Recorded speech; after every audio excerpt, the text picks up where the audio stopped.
High and hello friends, तुम्हा सर्वांचे माझ्या चॅनलमध्ये मनापासून खूप खूप स्वागत आहे।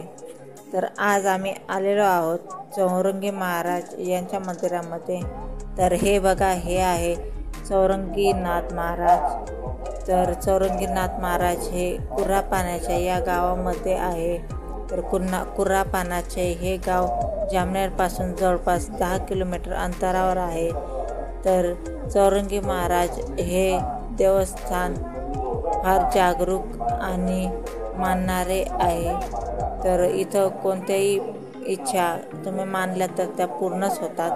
तर चौरंगी महाराजाचे 5 गुरुवार जर आपण नियमाने आणि श्रद्धेने केले तर तुमच्या ज्या इच्छा असतील त्या जरूर पूर्ण होतात। तर हे येथील सेवक आहे, पुजारी आहे।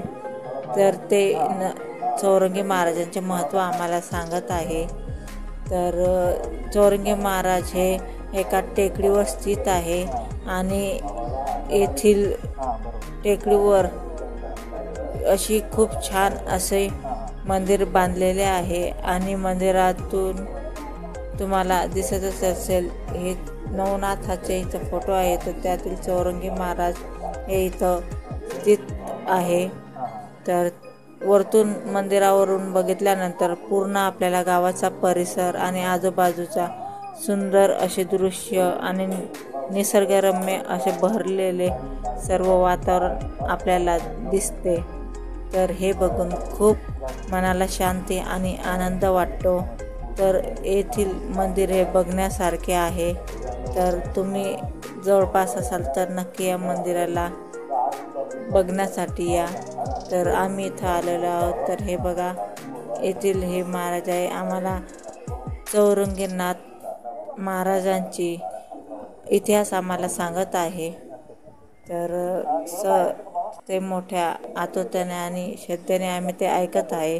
तर हे बघा, आता चौरंगीनाथ महाराजांचे सेवक हे बाहेरून आम्हाला पूर्ण चौरंगीनाथ महाराजांची सुरुवातीपासूनची कहाणी आणि हिस्ट्री आम्हाला सांगत आहे की ते इथे कसे आलेत आणि कसे लोकांच्या स्वप्नामध्ये जाऊन त्यांनी सांगितले आणि हे मंदिर यांनी येथे बांधले। तर महाराष्ट्र शासनाकडून ह्या मंदिराला क दर्जाचा मान मिळाला आहे। तर क दर्जामध्ये हे मंदिर मोडले जाते। तर येथील सर्व मंदिर वगैरे सर्व खर्च हा महाराष्ट्र शासनाने केला आहे। तर हे चौरंगी महाराज गावातील लोकांच्या स्वप्नामध्ये जाऊन त्यांनी सांगितले आणि गावातल्या लोकांनी हा पुढाकार घेऊन जवळपास 8 दिवसामध्येच या मंदिराची स्थापना केली आणि प्राणप्रतिष्ठा केली।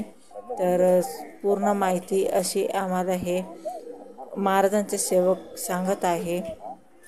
तर हे ऐकून आम्हाला खूप आनंद वाटतो। तर कोणी पण येथे जर इच्छा मागितली तर त्यांनी 5 गुरुवार येथे येऊन जर चौरंगी महाराजांचे नियम आणि व्रत पाळले केले तर त्यांच्या इच्छा जरूर पूर्ण होतात। म्हणून सर्व भक्त भाविक इथं येतात आणि आपल्या इच्छा मनोकामना पूर्ण करतात। आणि पोळ्याच्या 3ऱ्या किंवा 4थ्या दिवशी इथं मोठी यात्रा भरते।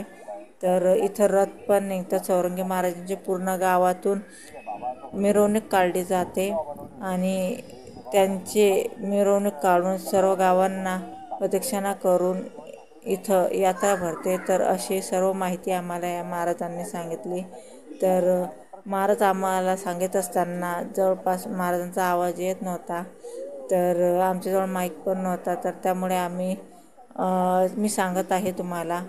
तर असे आम्हाला महाराजांनी सांगितले। तर महाराज आता आम्हाला मंदिरातले जे पैसे देणगी वगैरे येतात त्यांची पावती बुक आणि रजिस्ट्रेशन कसं केलं आम्ही ते सर्व आम्हाला दाखवत आहे।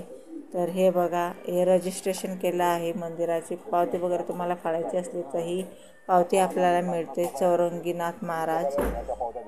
तर सरांना महाराज ती पावती दाखवत आहे। तर कोणाला इच्छा असेल तर तुम्ही तिथं दान करू शकता। तर पोळ्याच्या 3ऱ्या दिवशी यात्रा मोठी आणि छान भरते. तर तुम्ही इच्छुक असाल कोणी तर तिथं तुम्ही दान करू शकता. तर ही पावती त्यांना दिली जाते आणि दान वगैरे तुम्हाला गुपित करणं असलं तर ते पण होते. तर अशी या चौरंगी महाराजांची माहिती आम्हाला सर्व तेथील सेवक व महाराज व पुजारी म्हणून असलेले काका यांनी आम्हाला सर्व माहिती सांगितली आहे. तर अजून पण आम्हाला ते पूर्ण महाराजांचा इतिहास सांगत आहे की चौरंगी बाबा कधी आले, कुठून आले, सर्व आम्हाला त्यांनी सांगितले आहे आणि त्यांनी समाधी का घेतली हे सांगितले आहे. तर आम्हाला पण ह्या मंदिराविषयी फारशी माहिती नव्हती. तर आम्ही इंस्टाग्रामवर या मंदिराचा व्हिडिओ बघूनच येथे आलेलो आहोत. तर आम्हाला येथे येऊन फार आनंद आणि खूप शांतता लाभली आणि खूप छानही वाटलं, कारण इथलं निसर्गरम्य वातावरण अतिशय मनमोहक आणि आपल्या डोळ्याचे पारणे फेडणारे आहे. तर तुम्ही पण इथं आले तर अवश्य या मंदिराला भेट द्या आणि निसर्गरम्य अशा वातावरणाचा आनंद घ्या.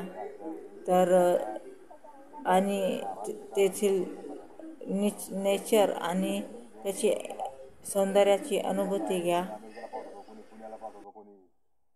चांगले असते शाळेत पाठवतो आधी विद्या ज्या टायमाची आतापर्यंत चालू झाली. मग त्या टायमाला शाळा नव्हत्या. त्या टायमाला कसे होते, एक आश्रम होते. तर तुम्हाला चौरंगी बाबाचा ब्लॉग कसा वाटला हे कमेंट करून नक्की सांगा आणि इथे एक वेळेस अवश्य भेट द्या.